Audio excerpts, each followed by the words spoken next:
નમસ્કાર વિદ્યાર્થી મિત્રો, એજ્યુટેકનો ચેનલમાં આપનું સ્વાગત છે. આજે આપણે ધોરણ 8 વિષય અંગ્રેજીમાં unit number 4 tell me why તેની એક્ટિવિટી નંબર 3 અને 4નું સંપૂર્ણ સોલ્યુશન કરીશું.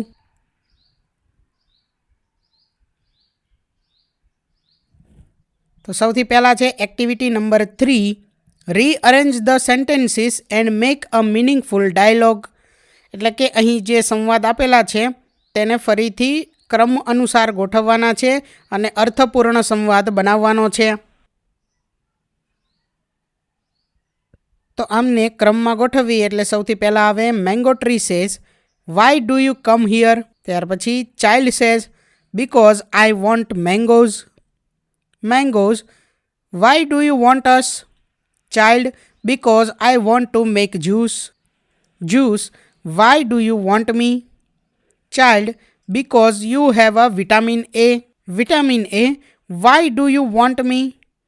Child because you are healthy. ત્યાર પછી આ હેલ્ધી પછી પ્રશ્નાર્થ ચિહ્ન નહીં આવે, બરોબર. અહીંયા ક્વેશ્ચન માર્ક નહીં આવે, આ નહીં આવે. ત્યાર પછી આગળ mango tree so take the mangoes. ત્યાર પછી આગળ છે activity number 4, A read the paragraph. એટલે કે અહીં જે ફકરો આપેલો છે તેને વાંચવાનો છે. Kartik came from school. એટલે કાર્તિક શાળાએથી આવ્યો હતો. He was happy. તે ખુશ હતો. He had a trophy in his hand. તેના હાથમાં ટ્રોફી હતી. He got it from school. તેને તે નિશાળેથી મળી હતી. There was a science fair at school. તે શાળામાં વિજ્ઞાન મેળો હતો. He won the trophy. તેણે ટ્રોફી જીતી હતી. He was the best speaker at the district level elocution competition base on science theme. એટલે વિજ્ઞાન વિષયો પર આધારિત જિલ્લા કક્ષાની વક્તૃત્વ સ્પર્ધામાં તે શ્રેષ્ઠ વક્તા હતો.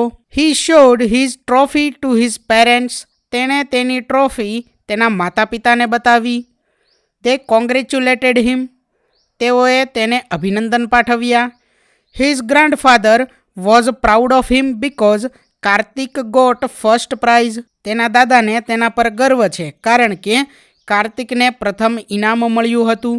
Kartik sister was happy because she was sure about celebration party. કાર્તિકની બહેન ખુશ હતી કારણ કે તેણીને ઉજવણીની પાર્ટી વિશે ખાતરી હતી. ત્યાર પછી આગળ છે now read and understand the table. એટલે કે વાંચો અને સમજો. અહીં જે ટેબલમાં આપેલું છે તે વાંચવાનું છે અને સમજવાનું છે. તો અહીં એક્શન્સ અને તેના માટેના રીઝન્સ આપેલા છે, બરોબર. ક્રિયાઓ અને તેના માટેના કારણો તે આપણે વાંચવાના છે. સૌથી પહેલું છે કાર્તિક વોઝ હેપી એક્શન્સની અંદર. તો એમાં રીઝન્સ એનું શું છે, એનું કારણ શું છે? Cause he won the trophy. ત્યાર પછી એક્શન્સમાં છે કાર્તિક વોન ધ ટ્રોફી. રીઝન્સની અંદર he was the best speaker at the district level election competition. ત્યાર પછી એક્શન્સની અંદર છે his parents congratulated him. તો રીઝન્સમાં છે he won the trophy. એક્શન્સની અંદર છે કાર્તિક્સ sister was happy. તો રીઝન્સમાં છે she was sure about celebration party. એક્શન્સની અંદર છે કાર્તિક્સ grandfather was proud of him. તો રીઝન્સમાં છે Kartik got first prize. Activity 4B read the story. એટલે કે અહીં જે વાર્તા આપેલી છે તે વાંચવાની છે. તો વાર્તાનું નામ છે ધ ફર્સ્ટ ફ્રૂટ. એટલે કે પહેલું ફળ. Once morning a king went on a horseback to the countryside. He came to the village and saw an old man in a field. The old man was digging the earth and planting mango saplings. He was working very hard.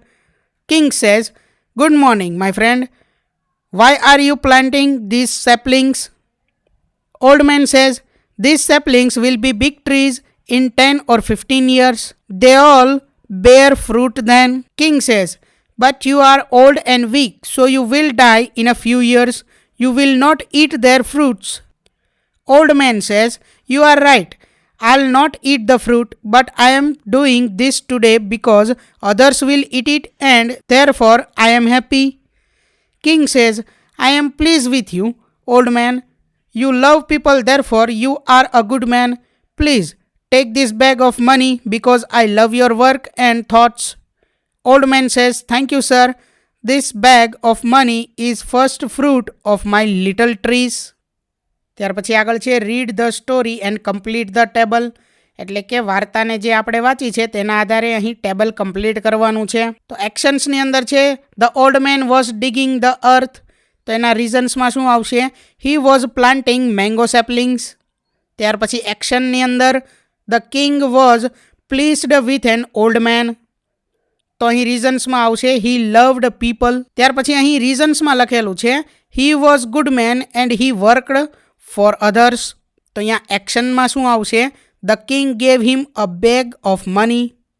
ત્યાર પછી રીઝનમાં લખેલું છે he wanted others to get fruits, તો એક્શનમાં શું આવશે?